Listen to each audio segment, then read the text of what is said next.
Day 2 of the Major is in the books, and today we got to send through our first 2 teams to the elimination stage and send our first 2 teams packing. Meanwhile, the middle of the bracket continues to heat up as the remaining teams continue to duke it out for those elusive spots remaining on the board. The real question is, will anyone actually be able to get a diamond coin at this major as upsets continue to abound? We're going to answer all of those questions today in our PGL Major Copenhagen 2024 Day 2 recap. So, if that sounds interesting to you, make sure you guys take a second, leave a like, leave a comment down below, and subscribe to the channel for more major content coming your way. Every sub helps out immensely as I'm well on my way to 1,000 subscribers. Also, consider becoming a channel member for $5 a month. You can support me directly, gain access to exclusive badges and emotes, and receive a shoutout at the end of every video. And while you are down there doing all that, you can also follow me on Twitch, twitch.tv/LionHeartZ1337. We'll be live later tonight, playing Counter-Strike, talking about the major, all that good stuff. And without any further ado, let's get into the coverage. We're going to start off by covering the best of 1 series between all of the 1-1 teams. Firstly, we had Imperial versus Apeks. This was a conclusively one-sided affair on Overpass, with Imperial opening up on the CT side, with Phelps seeming to roll back the years, going all the way back to that 2016 form that put him on the map with those major winning Brazilian squads. His CT side was overwhelming, dominant, and unstoppable. He had 15 kills in what felt like 4 rounds. He was everywhere and just absolutely stopping Apeks from ever getting any momentum on their T side. And with Overpass being the CT fortress that it is, you need every little bit you can get if you're those T-side players, and frankly Apeks just couldn't bring anything to combat what Imperial were doing on the CT side. Now, Overpass being what it is, when the sides swapped at the half, of course Apeks were able to get a few rounds going and start generating some momentum, but it's clear Imperial were the better team here. As soon as their T-side settled down and started working the map control, they had the better fraggers, they had the better strats, and it was clear they were the better team on the day, so they took this victory and they move up to the 2-1 bracket. Next up, we have everybody's pick'ems collectively going up in flames because we have another episode of my least favorite show, Fraud Watch. Pain versus Ence on Nuke, and Ence absolutely got destroyed. Pain handed them a 13-3 ass whooping of epic proportions, with Big Azera as in-game leader and star fragger of the server, dropping 23 kills and absolutely destroying Ence at every single turn. Ence, a lot like Furia, have just turned into the biggest disappointment of the tournament.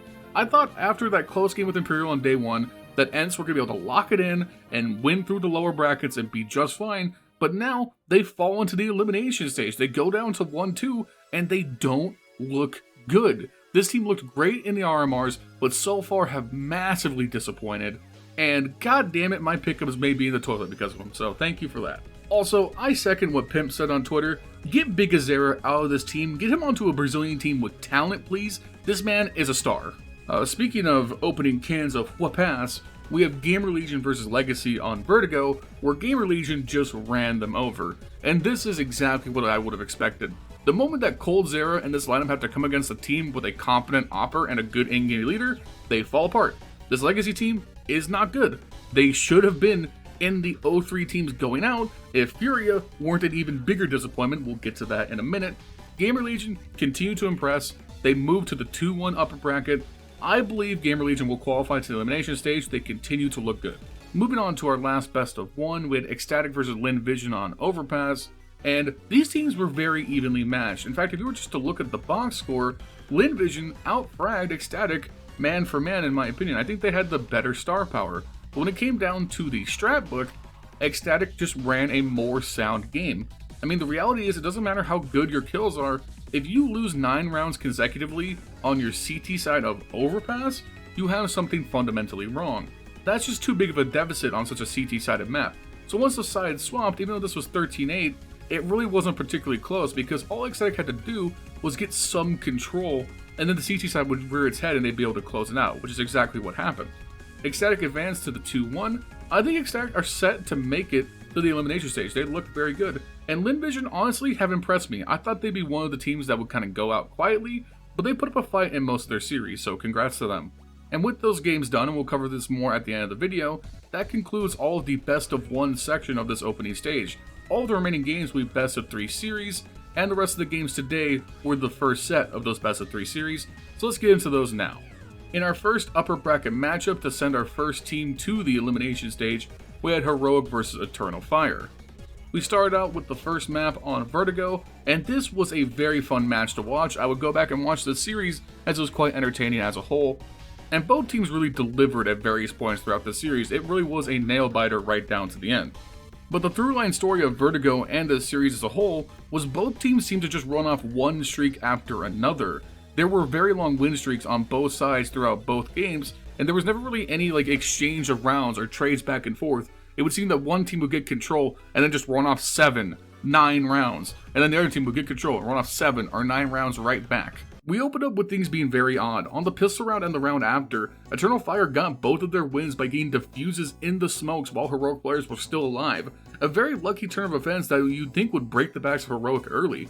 But after they saved the third round, Heroic won their fourth and their first full buy, and then ran off 9 straight rounds to close the half convincingly, beating Eternal Fire in every single scenario, winning clutches, post plants, 1vx's. They were just all over the server and making it a nightmare for Eternal Fire's CT side.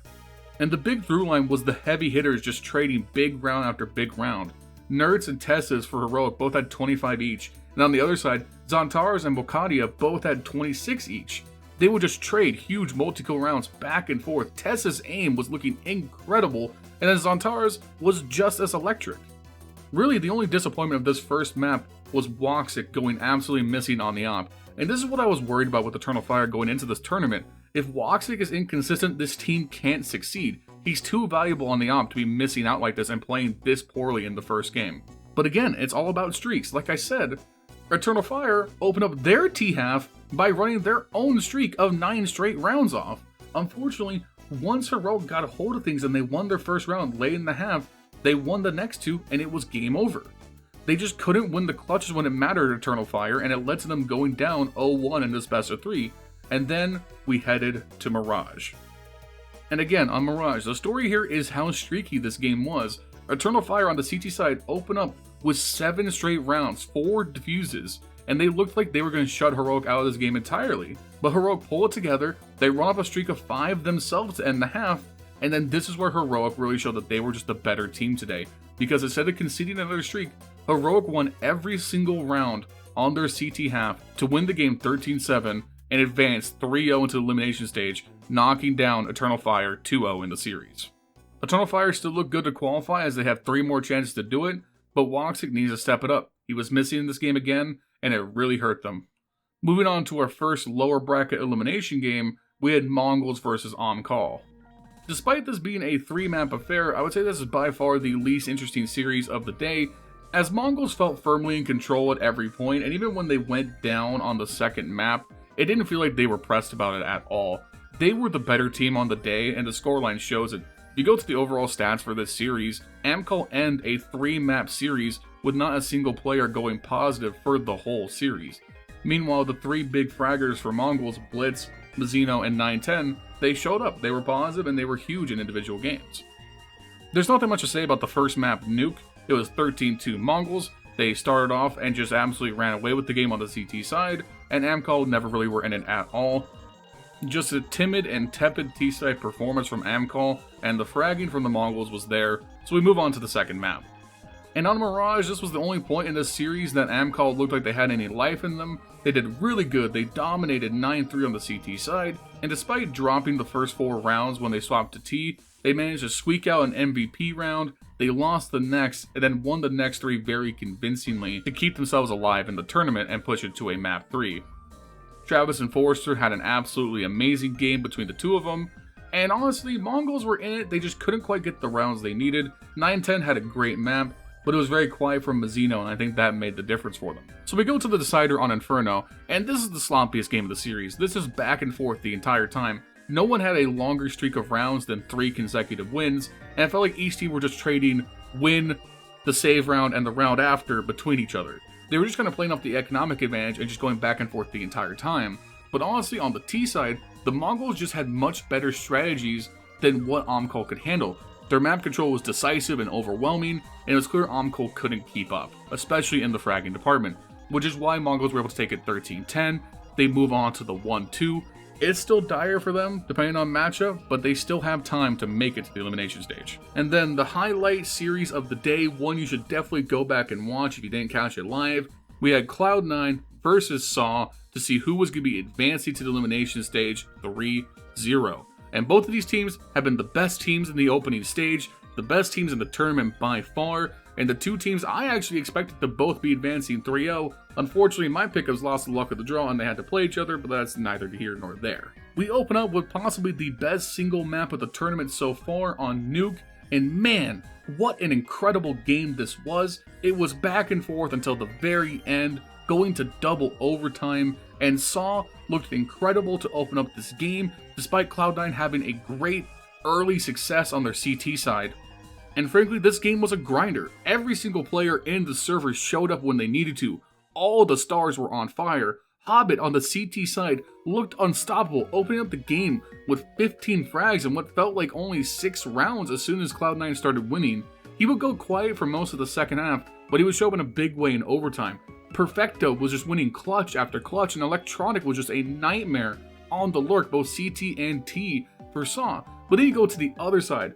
Mutiris playing out of his mind. Roman and Aerodos just a lethal rifle core. And even though Story had a quiet game, his op impact mattered the most when he hit those big shots. This first map was in the hands of Saws. They had match point, but when it boiled down to it in crunch time, I think the youth of this team unfortunately showed itself for the first time in this tournament. They started second guessing themselves on the CT side. They got antsy. They made bad pushes late in rounds when they just needed to hold because they had advantage. It came down to nerves. And when it came down to nerves, Cloud9 simply had more in the tank than Saw did. And when this went to overtime, Saw fought valiantly back, but the Cloud9 playbook on T side was just clearly deeper, and they were just taking advantage of that routinely on both of the overtimes. And it came down to the final round, where Perfecto and Hobbit are in a 2v3, and they managed to win the clutch in convincing fashion just due to some positional errors on Saw's part. And so Saw went down 0-1 despite their efforts. And then we move on to the next map. We move on to Anubis. And again here, I think this is where Cloud9 were the better team on the day. Because despite this being close in the first half, Cloud9 got to the T side and never looked back. The strat book was deeper. The fragging was better. Boomich was in his bag and carrying the team to victory on the op himself. He was the MVP of this map, and he made Saw pay in ways I don't think Saw expected. Cloud9 advanced 3-0 into the elimination stage. Saw they dropped down to the 2-1 bracket, but make no mistake, Saw are a lethal threat in this remaining pool, and I expect them to advance convincingly. They are playing so good this tournament. And in our other elimination 0-2 game, we had KOI versus the frauds. I mean Furia. And listen, KOI, I think they have a lot of potential. There are some good players, young players on this team. And I'm excited to see what they do in their region going forward. But I said it at the beginning, I said it during my pick'ems, I said it on day one. They're the weakest team in this field. And even though Furia looked decrepit, terrible, lousy, awful, if they lost to KOI, it would have been one of the biggest upsets in Major history. And I'm sorry to say that because that's nothing against KOI. It's just what we expect of Furia is way more than what they've shown. And even in this series, Furia, okay, listen, they did what they needed to do. 13-6 on Overpass, great. You should be winning that convincingly. Good job. I'll give you guys a clap for doing the bare minimum. But then you move to Vertigo, and KOI are in this. KOI had the lead at one point. This game was so much closer than it needed to be. You should not be 9-9 against KOI at any point in the series, I'm sorry. Furia, shakily, get through this second map. This could have gone to a third. You go to Nuke. Furia, I don't know. I don't trust them in clutch scenarios. There's a very real possibility that KOI could have won this series had they clutched it out on Vertigo, but they didn't. Furia hauls the corpse of Fallen through another game, moving to the 1-2 series. But listen, they have to win 2 more best of 3s to not be eliminated, and they will not do that. Furia are going out of this tournament. And someone in Brazil needs to take Bigazera, K. Serrato, and some other players and make a Brazilian god team, please. Because I can't keep seeing these star players suffer under the weight of these old motherfuckers who won't retire. Anyways, my soapbox aside, those were all the games for today. Hope you guys enjoyed. Let me know if your pick'ems are as ruined as mine are in the comments down below. And if you guys enjoyed, make sure you subscribe as well for more major recap news. I'll be here all week covering the games. Things have been so exciting. I'm really looking forward to it. I'd like to give a brief shout out to my channel members, Furley707, Jesse, and Justin, my brothers. Thank you guys for helping me out as always. Catch me live later tonight, twitch.tv/LionHeartZ1337. Link in the description down below. I am going to go get some sleep. I am running out of it. Anyways, thank you guys for watching. I'll see you next time. Peace.